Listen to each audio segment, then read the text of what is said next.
Hello and welcome to Catholic Sisters in Conversation. My name is Waliakasonso. The Catholic Sisters in Conversation is a program by the Communication Network for Catholic Sisters that brings Catholic sisters and invited guests together to engage in meaningful conversations on the issues shaping our communities and our world. Through panel discussions and interviews, the program seeks to inform, inspire, and share the unique perspectives of Catholic sisters on matters that affect us all. Today, we have a very interesting conversation. We are discussing the topic, are we raising a lost generation? And to help me in this very important program, I have a parent, Mrs. Veronica Sampa-Pepala. Welcome. Thank you. Thank you very much for having me this morning. And of course, we do have on my left Sister Justina Sampa-Momanga. Welcome. Thank you so much. I'm glad to be here. Right. On my right-hand side is a Counsellor, Mr. Roosevelt, Waliakasonso. Welcome to the conversation. Thank you. So happy to be here. Happy to have you. And of course, we cannot have this conversation. We cannot discuss the next generation or the current generation without the young people being represented. I'm glad to introduce the voice of the youth that will come through from Mr. Morgan Ndondo. Welcome. Pleasure being here. Well, ladies and gentlemen, very interesting topic that we have today. We are exploring a very thought-provoking topic, are we raising a lost generation? This is a question that evokes different opinions and emotions. Some believe today's young people are losing their values, while others see them as resilient, innovative, and full of potential, despite the challenges they face. Our aim today is not to judge this generation, but to understand the worlds that they are growing up in, identify the challenges they face, and discuss how families, the church, schools, and society can work together to build a better future. Now that we've understood why we're here, perhaps the first question is, are we raising a lost generation? Which is our theme question. I'll start with you, Madam Pepala. I wouldn't really say that we're raising a lost generation. We are raising a generation that is full of potential. We're raising a generation that is up and running, probably a bit faster than we ran in our time, but we're raising a generation that is also able to understand and, withstand the challenges that they are facing. We are living in a generation that is in a global village. It's very different from the world that I grew up in. So our children have a lot of things that are picking from everywhere on a daily basis. But it doesn't mean that they are lost. It's just that they're failing probably to understand who they are in the midst of all this confused information that they have. It's interesting how you bring the aspect of children picking different things from everywhere. And also thank you for letting us know that it's not really a lost generation. No, it's just not. a whole different generation. Absolutely. Let's touch on the aspect of this generation in terms of them picking different things from everywhere. What's your perspective on that? So what I would say is that it's true that they are not a lost generation, but as she's saying, in trying to pick whatever they see or whatever they hear, somehow maybe they just don't know how to go about it, and they are maybe doing somehow in a wrong way, and then at the end of the day we feel they are lost. But no, they are not lost. Probably they don't have guidance. They don't have someone to guide them. Maybe this should go in this way and this should go in that way. And so in the end, because they want to stand up, they want also to be seen that they are there, they will end up just maybe going the wrong direction or following what the other person is doing. But for me, I feel they just need to be guided. And these are young people also open. They are open to learn. So it's also up to us to help them in that way. Very interesting insights there. They need guidance. in order for them to go in the right direction. You're a counselor. Do you think that this generation is lacking our guidance? I think it's not necessarily lacking guidance, but they are getting too many voices from everywhere. I think a typical day of a young person waking up today, the parent will tell them, go to school. They go to school, the teacher will tell them, focus on the future. They meet their friends will tell them, you're too boring, Excel. Let's go out and do some vapes. So now, all those kinds of influences, they go on social media, how to get rich in 5 days. So they have this pressure to want to make it early in life. And sometimes they're exposed to too much information that they don't know which information is actually going to be helpful. So I think what we need is to create an environment where they can be more expressive to talk about the different challenges and not having too many expectations placed on them. Because I've seen most young people, I was talking to a 16-year-old who was telling me to say, by 21, I want to set up my own business, I want to buy a car, I want to do this and this. So I was telling him to say, isn't that responsibility too big that you're placing on yourself? Because right now you have parents who are actually providing, and just take your time to grow, and then all these things will come into place. Let me get a youth perspective, and I like what you have brought out, Mr. Kasonso. The fact that you're having a conversation with a young person and they have all these aspirations, and you ask them, isn't that too much responsibility for you as a 16-year-old? And it brings me to this question: are we placing so much responsibility on this generation, on the young people? I think you are. Please tell us how we are making it very difficult for you. And I'll point it directly at you. And the reason I'm saying that is because it's been understood that the generation that we're in presents a lot of opportunities. So we have new technologies, we have innovation, and there are many other opportunities. And because we're in a global village, there's that comparison being made. So you'll find someone like Speed in America at the age of 19. This is somebody already making millions. This is somebody who is buying his parents houses, cars. And already when we see that, it presents sort of a burden on us because we have so many comparisons being given. Look at your fellow young people. These are people doing so much. When that is presented to us, we also want to be like them. So it presents a burden, I would put it that way. What are the pressures? And I like the fact that you've brought out the social media aspect. I mean, we have young people now through different channels, through the YouTubes, they have become instant millionaires. So there's the pressure, obviously, to make it within a short space of time. What other pressures are the young people facing? I think with our parents, they're still living in the past. I would put it that way. And the reason I'm saying that is because of it, they've been accustomed to live in a certain way. And so back then, the advice was that when you are done with grade 12, you have to go to university. When you're done with university, you have to find a good job. When you find a good job, you get a wife, you marry, and you settle down. But it's a little bit different now because we're in the digital space. There are many opportunities being presented to us. I'll give an example. Immediately I was done with grade 12 and I was asked, what do you want to do? So when I told them I wanted to venture into media and journalism, of course, they're a bit skeptical. They were expecting me to be a doctor. They were expecting me to be an engineer because back then, that is what worked. Right. But with media, with many other, I would say, professions, it's different now. Because of social media, I can be a journalist online. I can be a freelancer and I can make money in many different ways. But they don't understand that. So I think there's that disparity. The misunderstanding that he speaks about, and I already like your reaction. Why are we parents failing to understand this generation? Because we're living in two different worlds.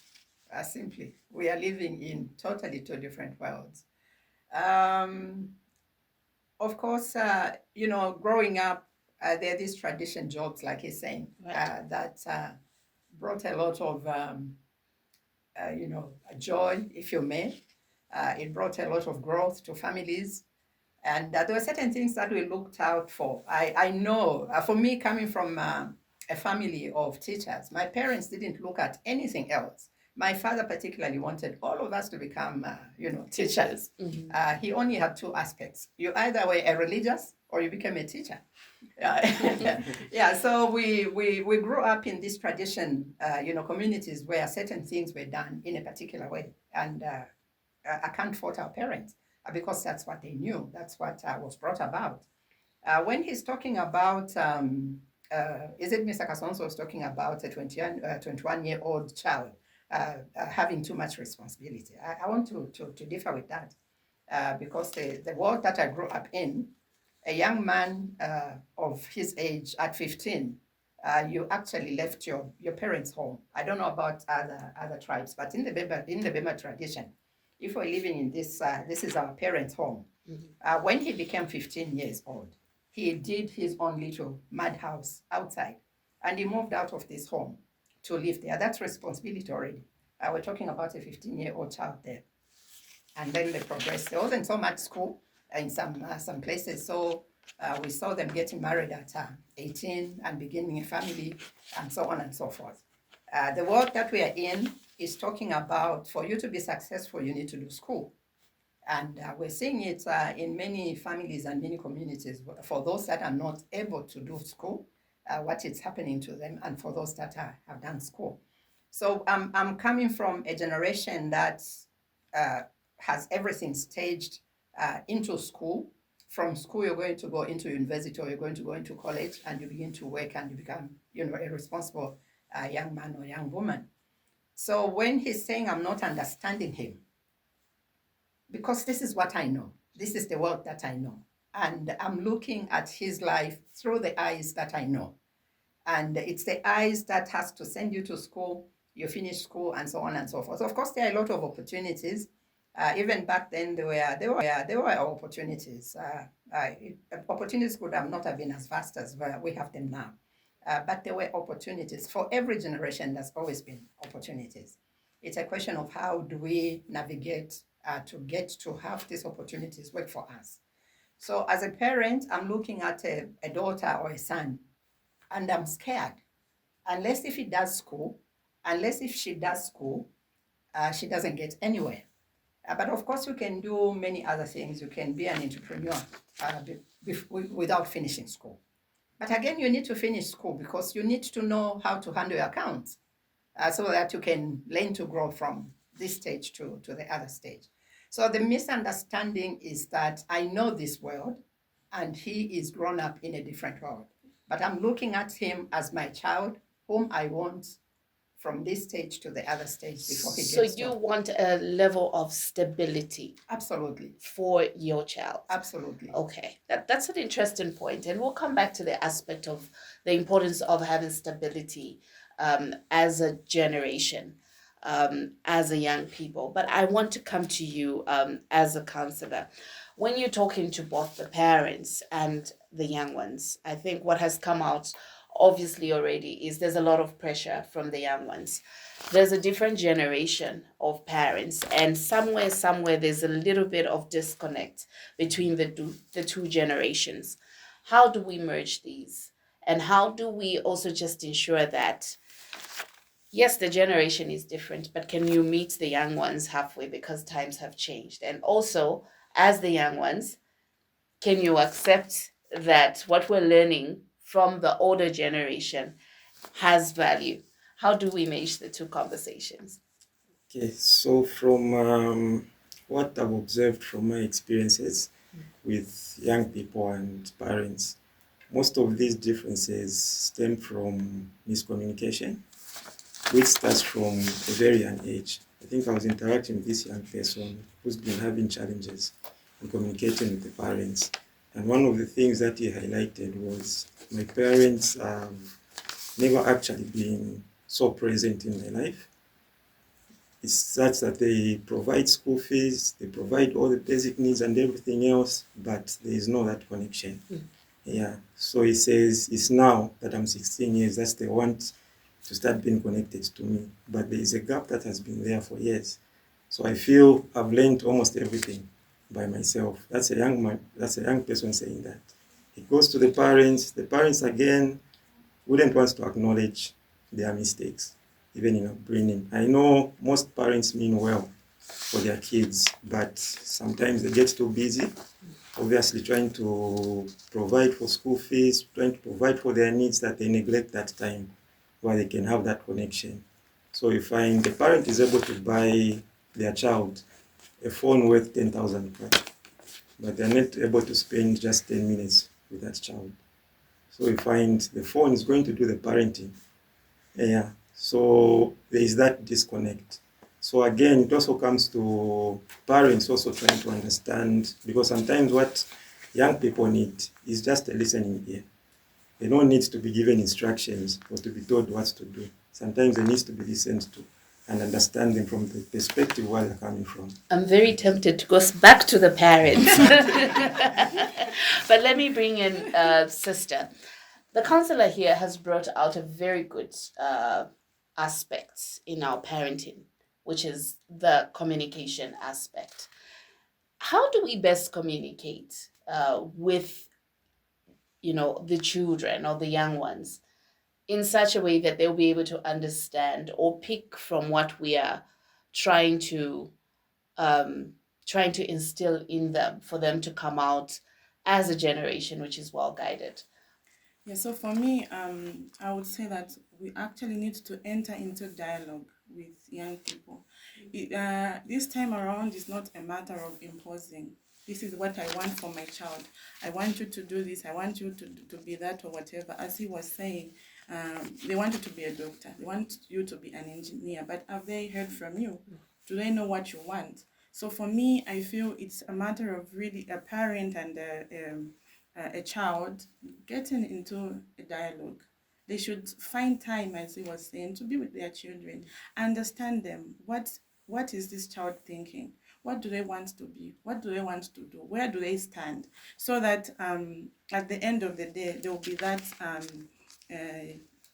understanding of each other. There won't be these differences, because most of the times we want to impose. I would give an example. Maybe I'm not from a long time ago, Yes. but when we were growing up, if my mother has said, I have to, even if I like it or I don't like it, even when I don't and I understand or I don't understand, I have to do it. But young people that we are raising today, or young people of today, they will challenge you. They want to understand why they are doing what they are doing, why you're telling them what you're telling them. So they will challenge you, they will ask you. So it's a matter of reasoning out with them, making them understand why you have said this and why you want them to do this or to be this. So that's how I would say, that's what I would say.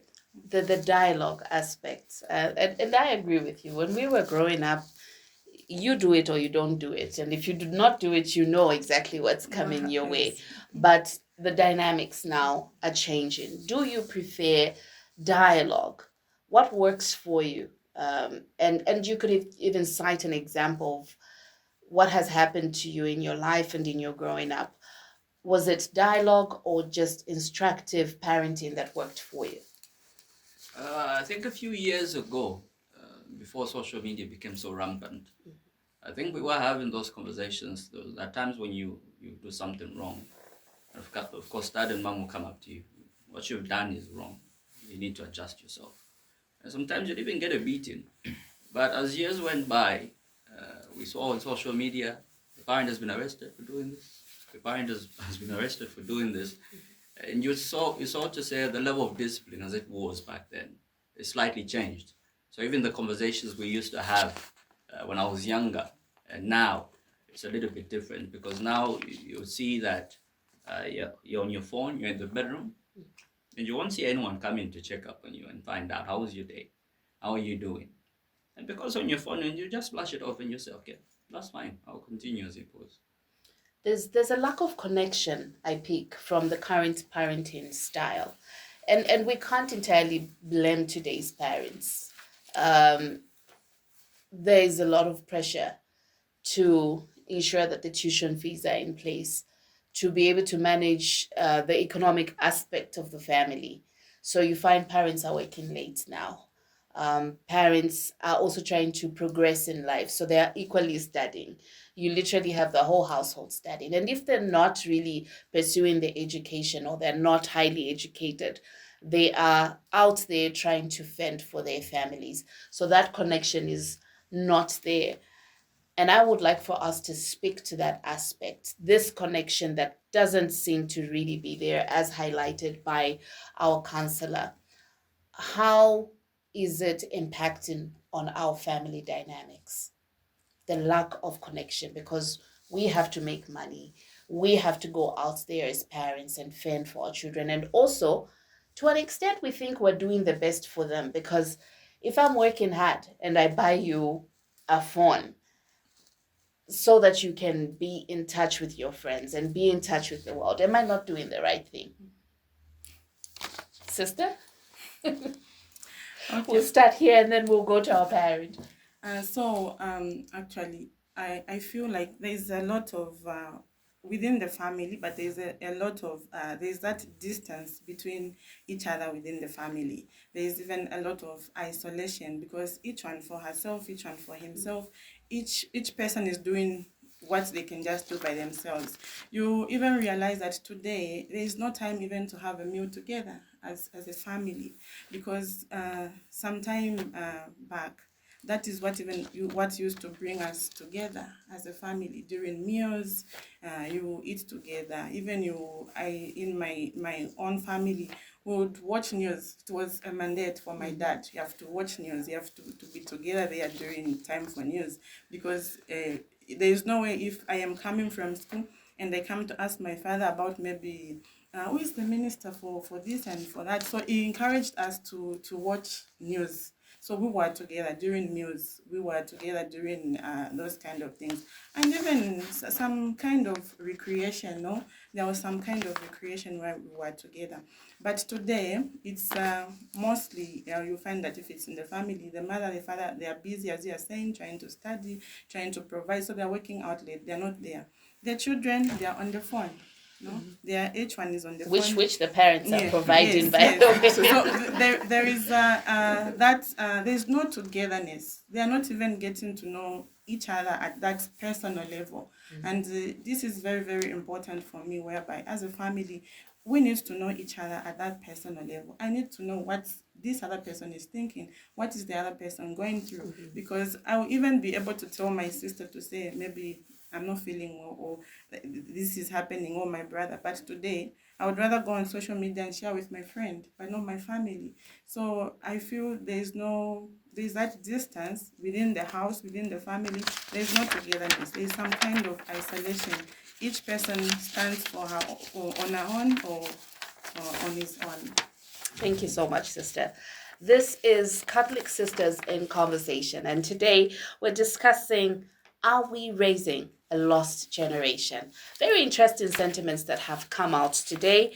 And if you're just joining us, we have a representation from a parent.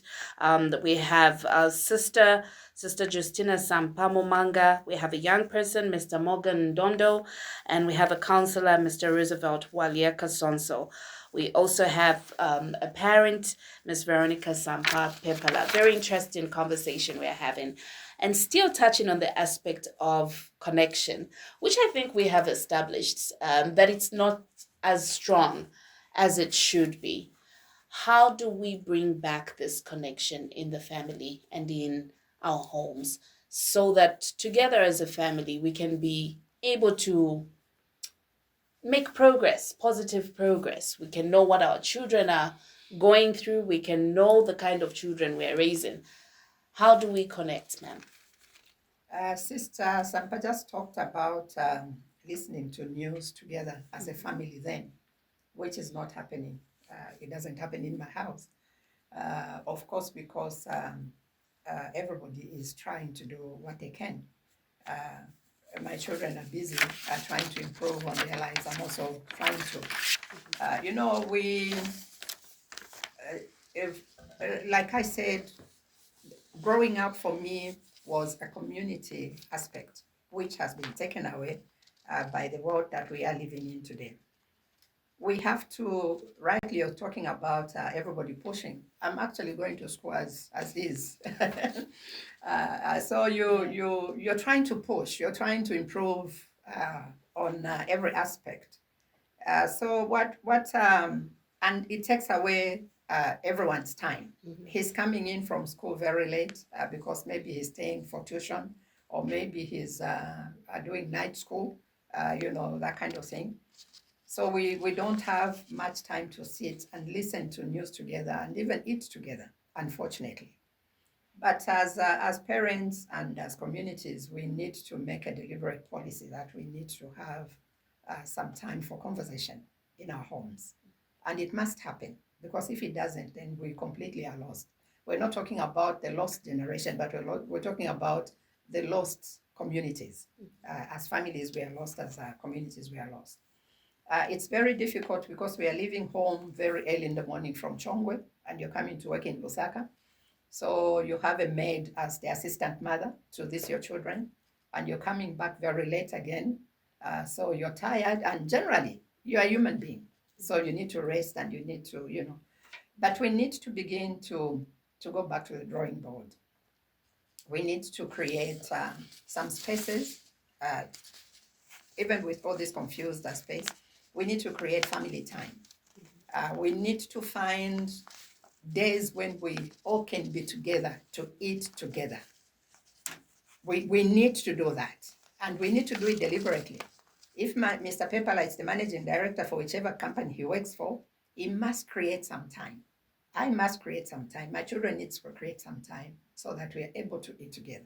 If we can't do it 3 times in a week, at least twice in a week. And when we're sitting down eating, we need to ensure as families that we pack our phones and all these gadgets. Because we see what's happening is as you are eating, the phone rings, you stop eating and you're answering the phone. There must be a deliberate policy in our homes where we're going to say, when we have family time, it's family time. We're not going to answer phones, we're not going to. So if it means all of us placing phones on some carton box somewhere before we get to the dining table, that's we have to begin to find some ways to bring back the family values as it would. And during those 3 days or 2 days that we're sitting, those are the days that we're going to talk to each other. How are you faring? How is work? How is school? And all that kind of thing. We need to create time. Growing up, we did Sunday together. And for us, if you didn't go to church, you didn't eat. You didn't eat at all. But our children are saying, oh, well, it doesn't matter. And I'm Catholic, but my child will be going to another denomination. It becomes difficult for me to supervise what's happening there because I don't understand that faith. So we need to begin to learn to doing things together as family. If we're talking about Sunday, can we go to Sunday service and come back? If my son is going to another church, maybe let's go and support him. Let's go to that church, sit there and hear what they say. Because when we come back, we're going to speak about faith. But if I'm going to propagate my Catholic faith into half of the children who are not Catholic, it becomes difficult. And they also need to learn to come with me to my church, to come and pick something of value from here. When we're talking the same. We need to deliberately create family space. Unfortunately, if we don't, we're going to be lost. Your reactions to that? Okay, I like the fact that she's mentioned about it's more of striking a balance and giving time to the young people as well. But then again, it got me to asking myself this question to say, have you ever heard of a school of parenting? No. Yeah, so I think it's something that isn't there. We haven't heard of a school of parenting. So is it right to say most parenting is try and error? What will work with this person might not necessarily work with this other person. But I was doing a research on the styles of parenting. So there are permissive way of parenting, and there are also authoritative way of parenting. Huh? So I think one of the things that would help, even for young people, is first parents have to understand their parenting styles. Yeah, to say what type of parent am I? Am I a parent who's permissive, or am I a parent who's authoritative? because that affects young people as well. Because you hear them say, for me, my dad, all he does is just gives us instructions, he just tells me this, and he doesn't want to listen to our views about anything. Even when he's wrong, he doesn't want to admit. Then I was looking at some types of parents. So there is what we call the helicopter type of parents. So the helicopter type of parents, those are the parents who provide for everything and solve all the children's needs, yet they neglect the emotional component of it. So we find this young person will grow up. Those are the young people that I think we deal with a lot who are struggling with different issues. You find that they have this entitlement syndrome and this dependency syndrome where they can't do things for themselves. They grow up into adults who have to always be supervised. It's because of that type of parenting where you're providing for everything and you're not encouraging that person to be sorting out issues by themselves. Then there is the busy parent. The busy parent is the one who's always working, trying to provide for the family, but they don't have family time to spend with the kids. So you find that they'll provide for their physical needs, but they neglect the emotional component, because that's also an important aspect of a child's growth. They need to understand that certain things are normal in life, like disappointments, rejection, failure. These are things that they're supposed to be taught in the homes as they are growing up, such that if they encounter such challenges in life, it's easy for them to respond. But you find most parents who create that environment and make things like everything is just perfect. And in the moment something happens, or maybe a parent dies, those are children who get stuck because they are not prepared. So different types of parenting styles. And I know you as a counselor will obviously meet different parents where even when they come to you, you can tell that there's a lot of authoritativeness here in this parent, or there's a lot of permissive attitude or tendencies in this parent. Clearly, yours is to help them draw a balance so that they can be effective parents to their children. Parenting in this generation, for most parents, I'm sure, is very, very complicated because it's not the easy do this, don't do this. These children have rights and know their rights. I think he talked about the fact that there was a time when beating could help, but now you can't even spank a child. I think the Bible does talk about sparing a rod and you spoil a child. Now you will meet at the police station because you have, according to their rights, you've infringed on their rights. And those rights are very, very important. So, what sort of help do parents need now? Because as much as we want to sit and look on the side of the young people, I think it's a very complicated world for the parents as well. Their children are exposed to social media. Those pressures during your preamble that you talked about, when your child goes, so many voices that the children are hearing. When you compare to when we were growing up, the voices were not too many. My aunt, my neighbor was a parent, but now the dynamics in society have changed. Children can't just listen to anyone because obviously, to an extent, also it's for their own safety. Not everybody can be trusted as well. It's a whole lot of dynamics. And you now, as a counselor, what would be your word to the parents? If they have 3, 4 children, they're probably dealing with children who are experiencing different phases of their life. One is experiencing academic pressure. The other one is experiencing relationship pressures. The other one is experiencing self-esteem pressures due to social media. It must be a very difficult world for the parent. How do you help them as a counselor in order for them to raise a good generation of children? Okay, so for parents, what would really help is for them to be more deliberate about learning about the different stages of human development. I think I may have a child who's 7, I may also have a child who's 21, and I may have a child who's 30. But if I understand the different stages and their needs at each stage, it becomes easy to chip in and know what this child is going through. because there is what we can call the teenage stage or the identity, let's say, confusion, which is 13 to 19.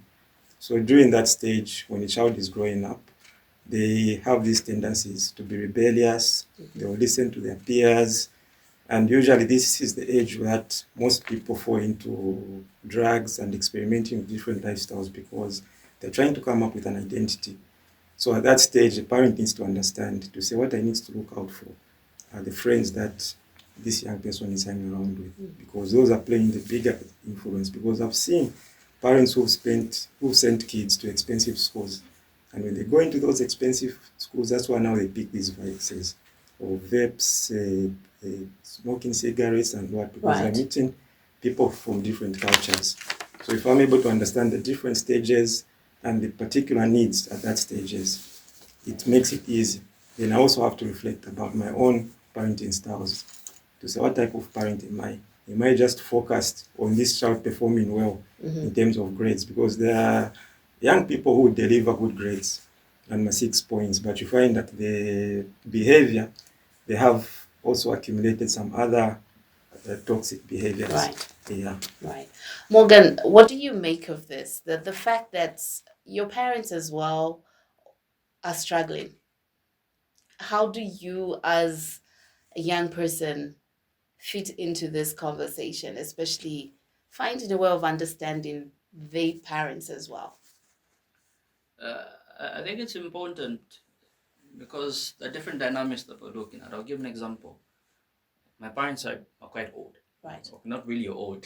Dad is 66. My mom is 64. So that's a huge gap between myself and them. So even when it comes to understanding the way I do things, and understanding the way they do things, there's that disparity. So I think it's a question of coming together. So what are my needs? So they need to understand that different dynamics as it was back then compared to how it is now. So what are my current needs? So how can they address some of those needs? So how can we work together? If they don't like what I'm doing, they have to sit me down. Oh, this is what we think. Then in the same manner as well, I also have to relate to them. Okay, I understand what you're saying, but the reason I'm doing this is because of that, this and that.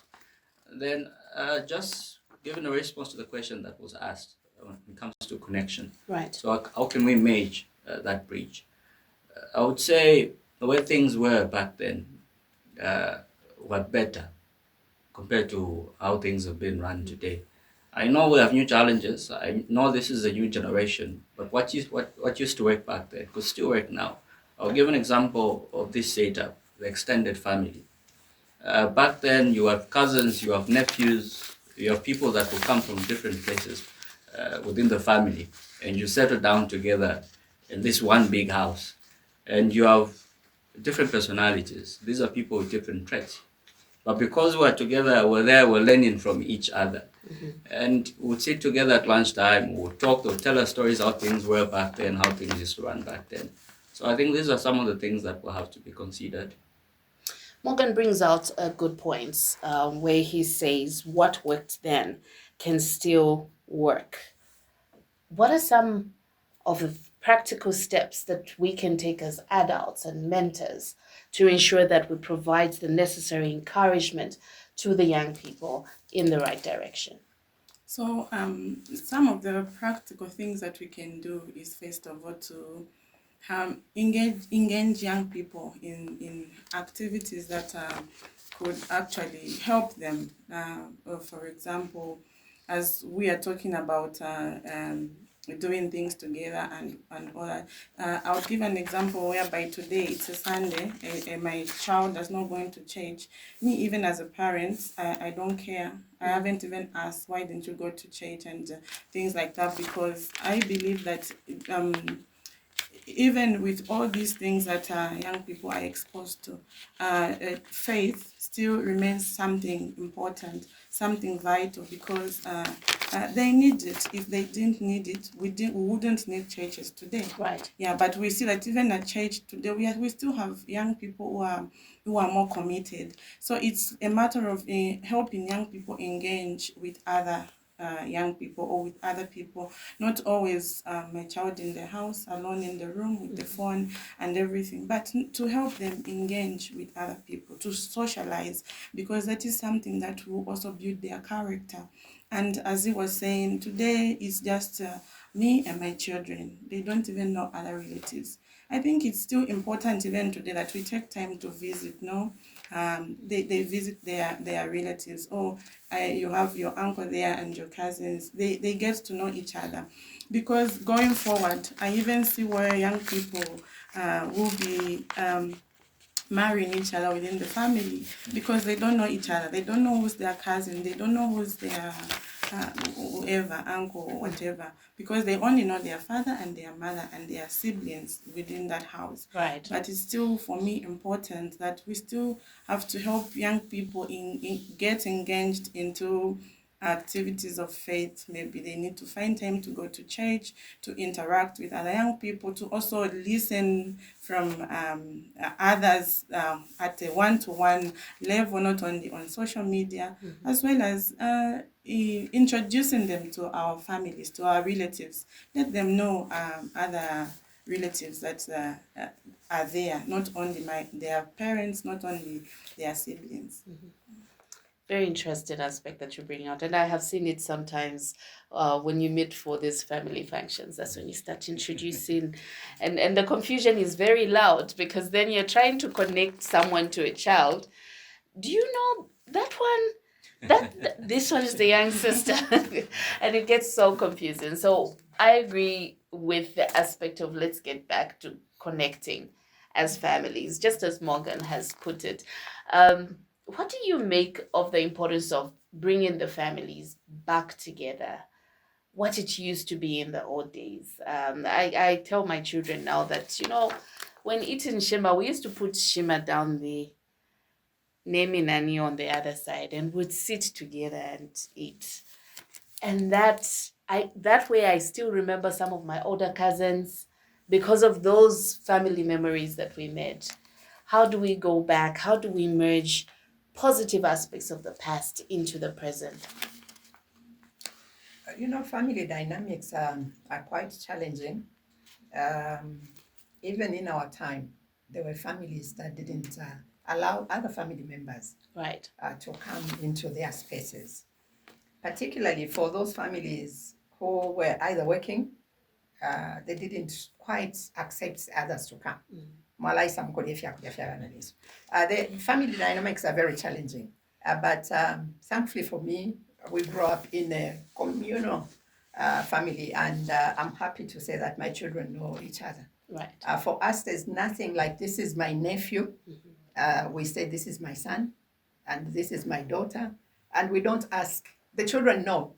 If you ask my children, if you come in my home and my daughter, my first daughter is Mulenga. You say, this is Mulenga, I'll tell you, no, our firstborn is Chiti. They are going back to my elder sister's first child. Right. Yeah, so there's some families that are lucky. They've created those bonds and they continue.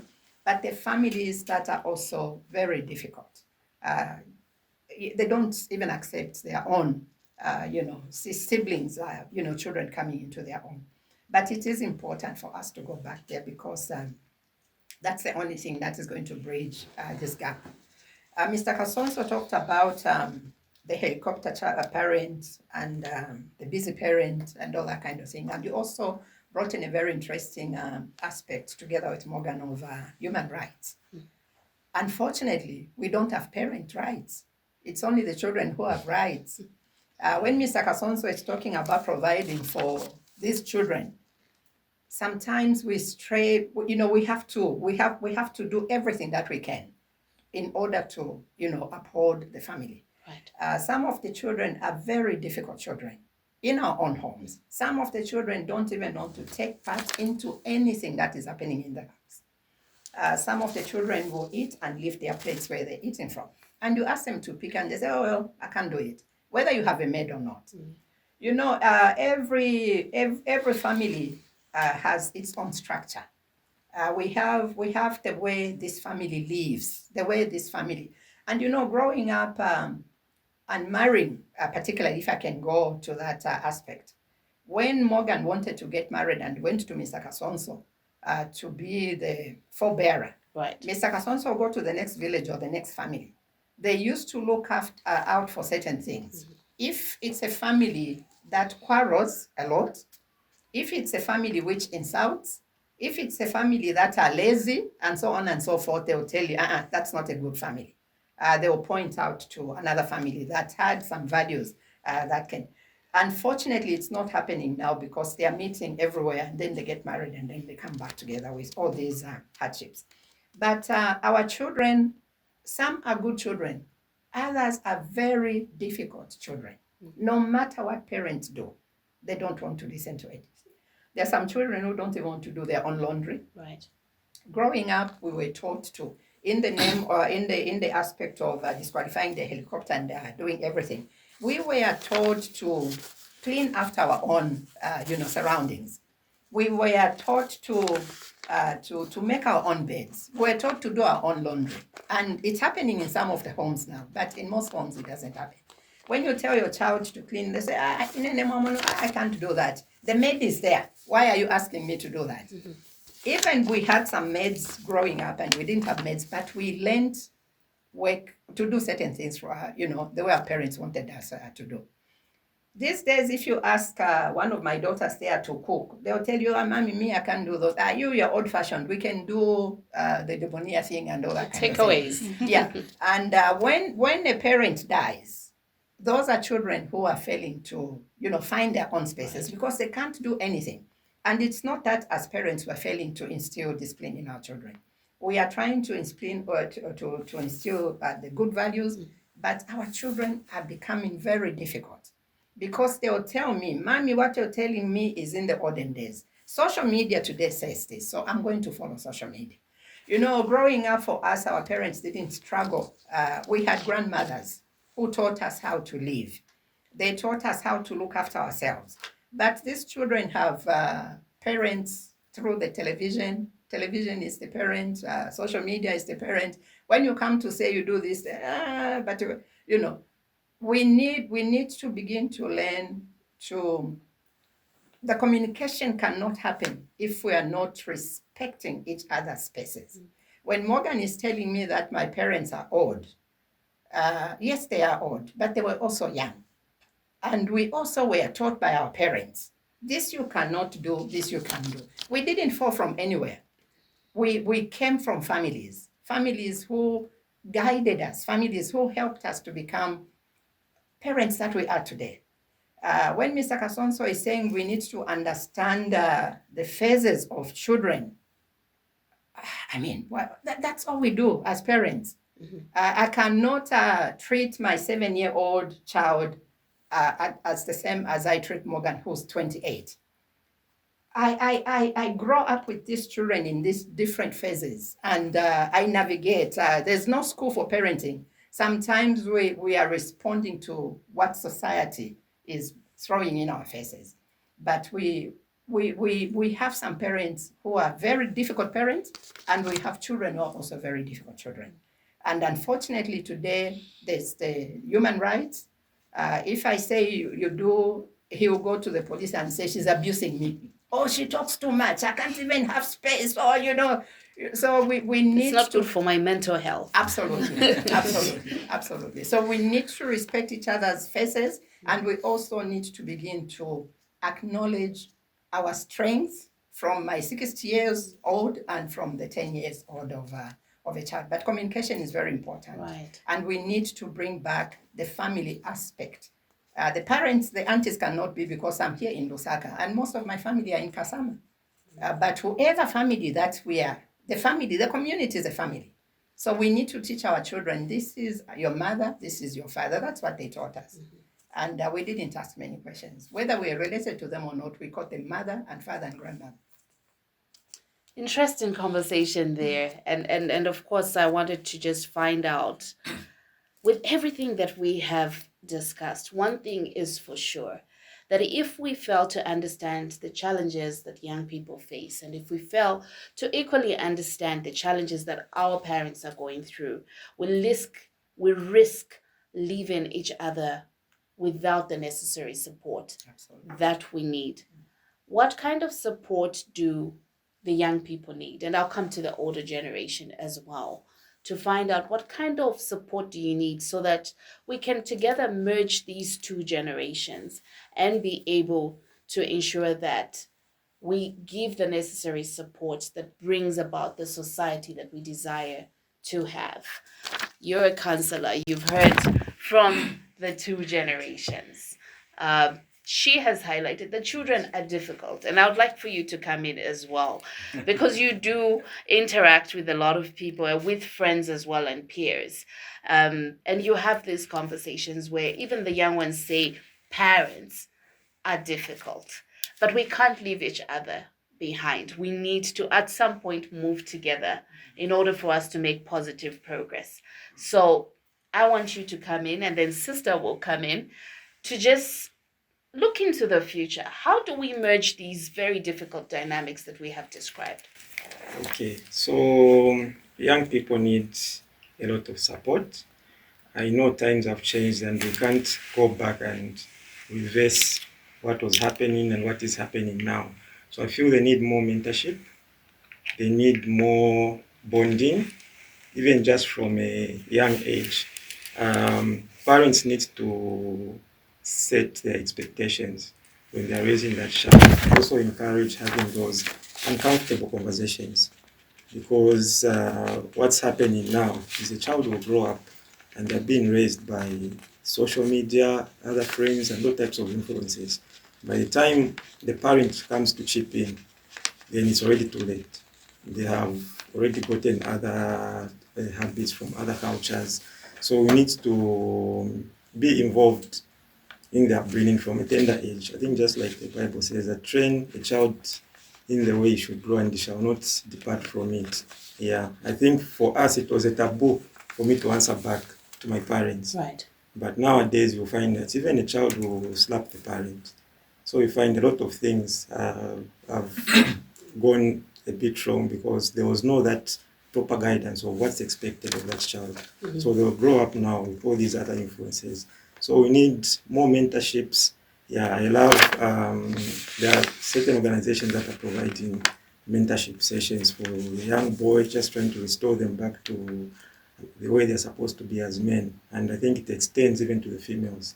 If we could have more such programs where they are getting spaces where they're able to express themselves, they're able to talk about the challenges they're experiencing, and they feel understood.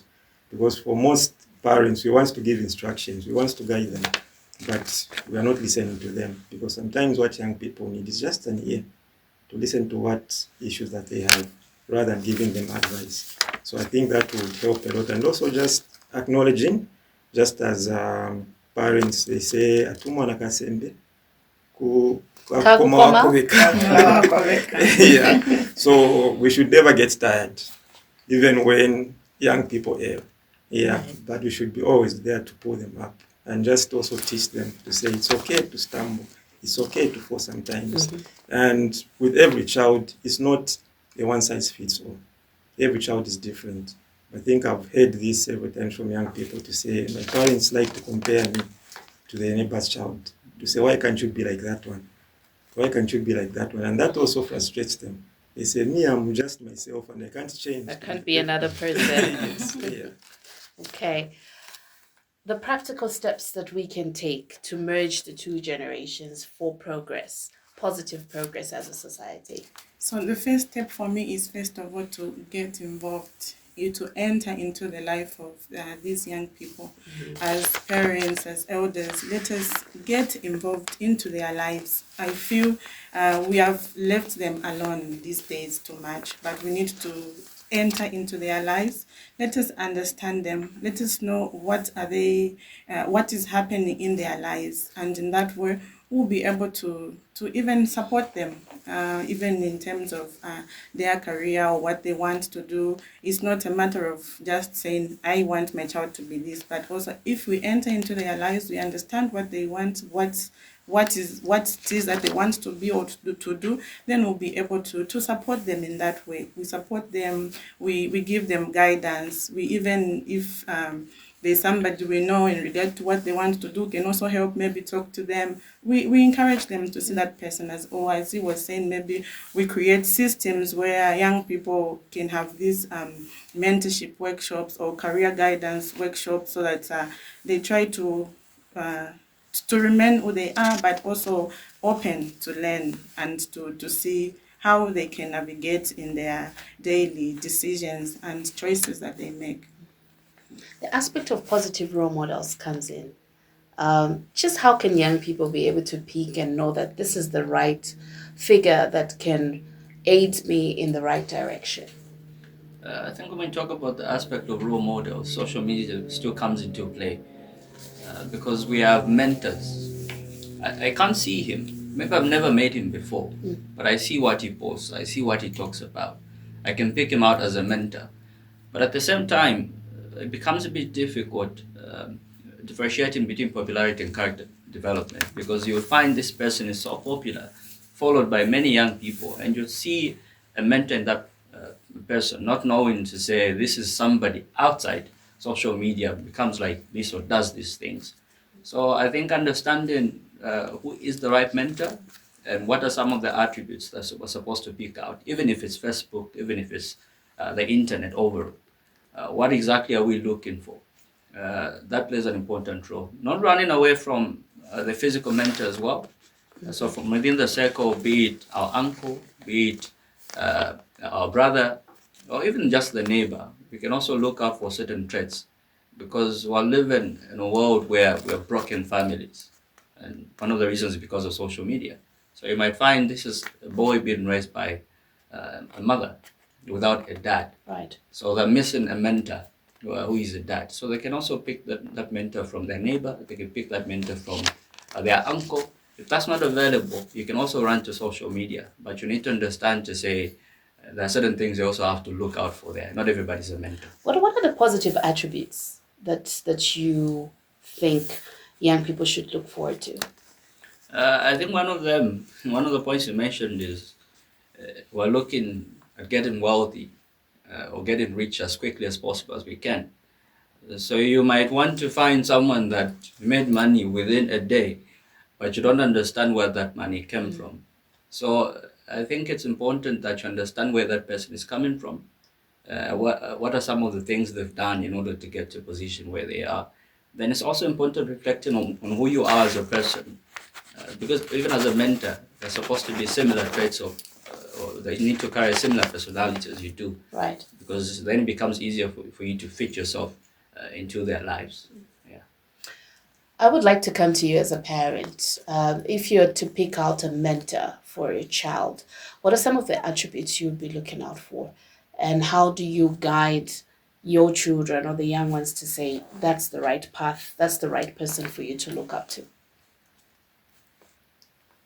I don't think I would want to measure the wealth Right. as a value for a successful mentor, but I'm going to look at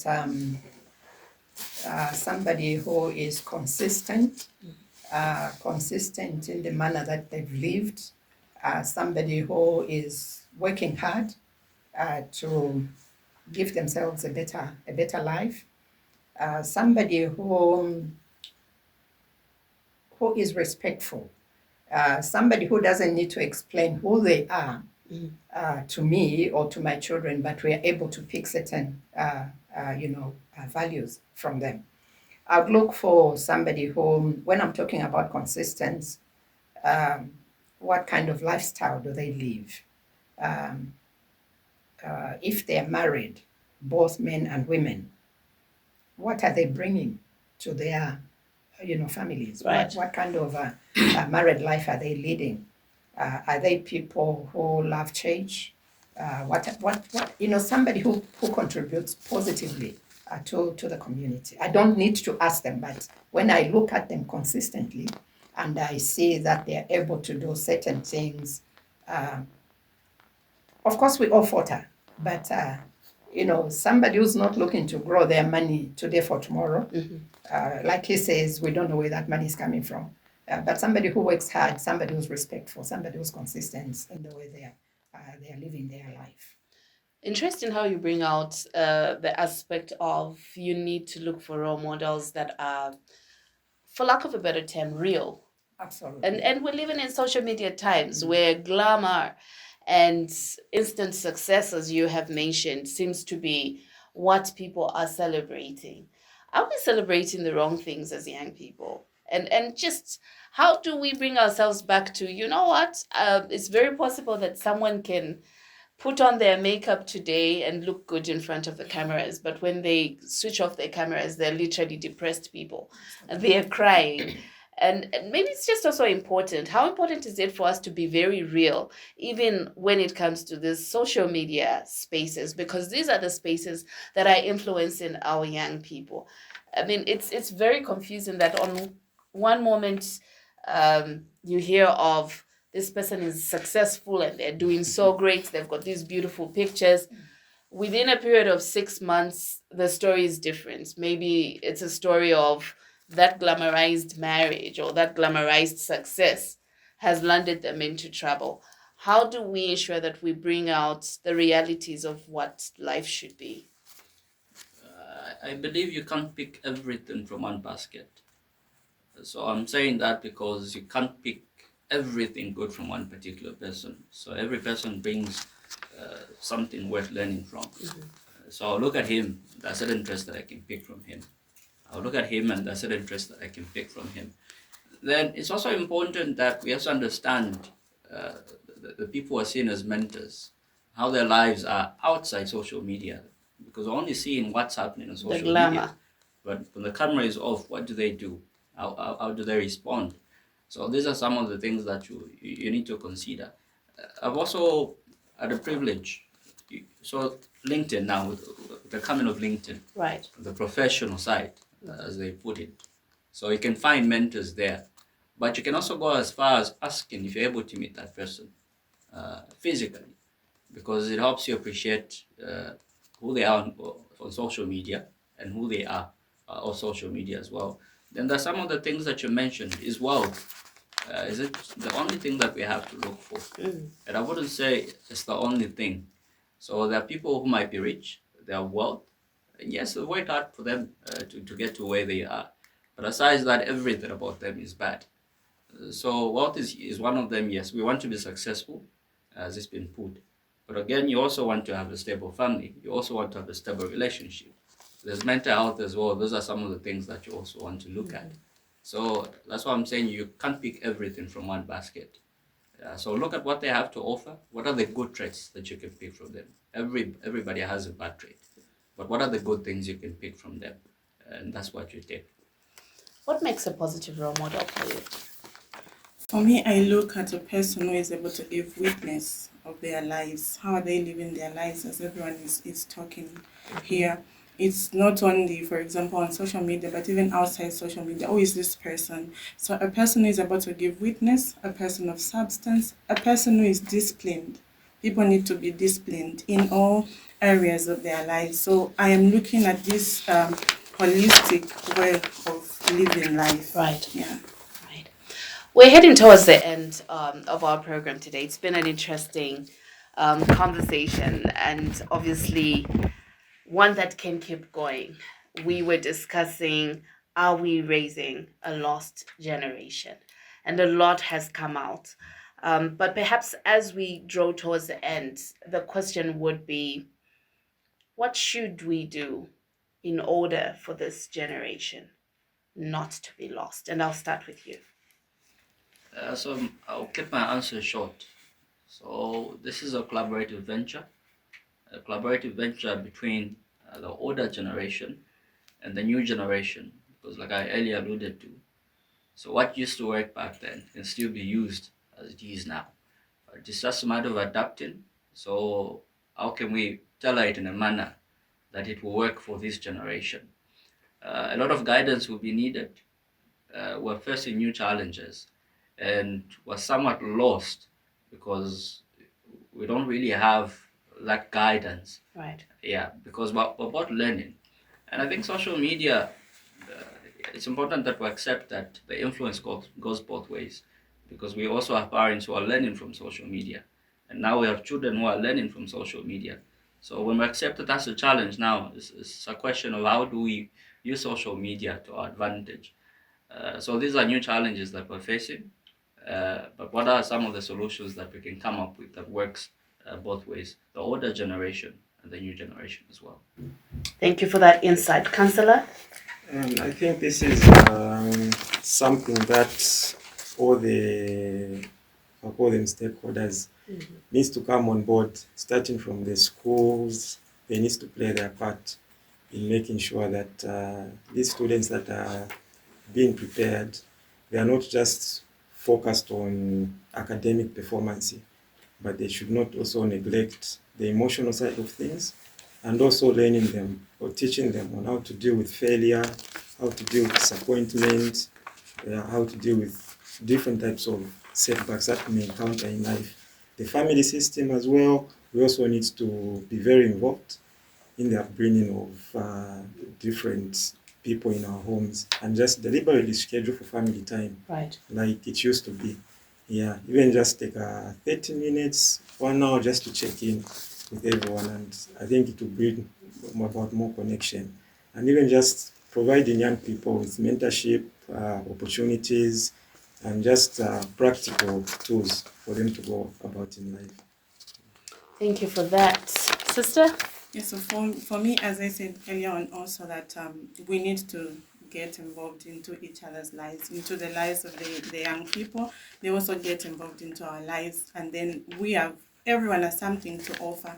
We have something to learn from the young, and they have something to learn from us. It's not always that we are right.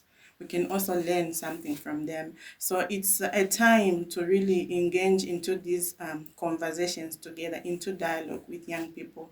We need to give them a listening ear. They need to also listen to us. So in that way, then it will help us connect and grow up together, and we will see the fruit of the young people that we want.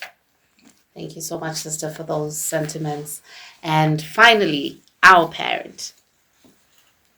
Agreeing with all the sentiments from my fellow panelists, I think we need to, while learning to do that communication and learning from each other, I think the backlog is falling on us as Right. parents. We need to learn to be patient. We need to learn to trust our children. We don't need to judge them.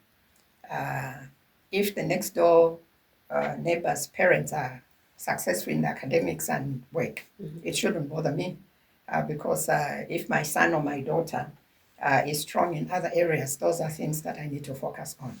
I think we need to, as much as we are living in a competitive world where we are picking everything by what Mr. Kasonso is doing for my family, for me as a parent is to live yesterday to live into today, Right.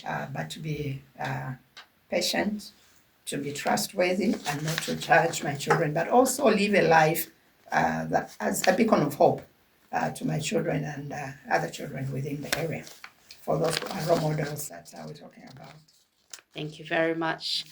Well, viewers, we are coming to the end of our program. And as we come to the end of this program, one thing is clear. Every generation faces its own challenges, but no generation is beyond hope. Parents, teachers, religious leaders, counselors, communities, and policymakers all have an important role to play in shaping the next generation. Young people need love and guidance, healthy boundaries, meaningful relationships, quality education, strong moral values, digital responsibility, and role models who demonstrate integrity, compassion, and faith. Some of the words that came out very, very consistently in our conversation today were words such as the need for mentorship, bonding, getting involved, connecting, being patient, and trusting the young people. We believe that in this conversation that we've had, you have picked one or two things, and you will do your part to ensure that indeed this generation does not become a lost generation. I had with me a parent, Mrs. Veronica Sampa-Pepala. Sister Justina Sampa-Momanga. We had a counselor, Mr. Roosevelt Waliakasonso, and of course, this conversation was not going to be complete without the voice of the young people. We had a young person, a youth, Mr. Morgan Ndondo. Ladies and gentlemen, thank you so much for having been a part of today's program. Thank you Thank you so for much. having us. Until next time, my name is Nawalia Vlahakis. This has been the Catholic Sisters in Conversation. Thank you for watching.